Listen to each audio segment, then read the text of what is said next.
Human consciousness is the critical thing we need to explore, and that's what we're not doing at the moment.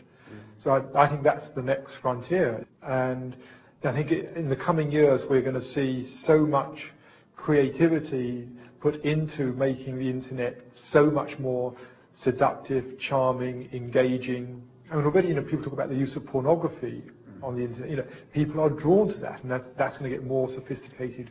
We're going to get drawn into it. As soon as we start moving into navigable, three-dimensional knowledge realms, it's going to be so seductive. And what all spiritual teachings say is basically it's about how do we let go of our attachment to sensory experience. And what we're going to start doing is creating even more richer, more seductive worlds. So that's the downside of it.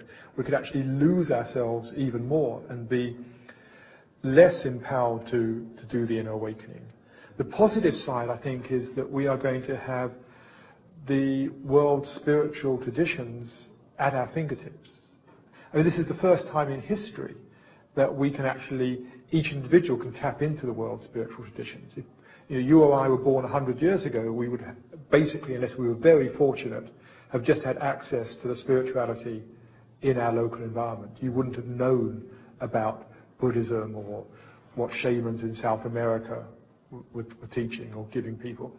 That was out of the question. Now we have access to all of that, partly through travel, but also through the information revolution. Plus, we have access to everything in the past. We now know, what Indian teachers were talking about 3,000 years ago in the Upanishads and the Vedas.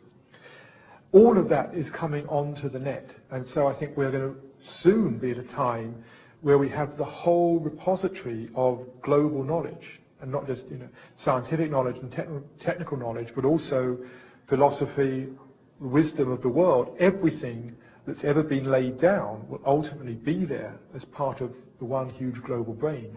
And then, I think we will then start exercising our choice and looking for that. And that's going to happen, I think, because as we go more deeper and deeper into chasing after things, what's happening is people are realizing that doesn't actually work.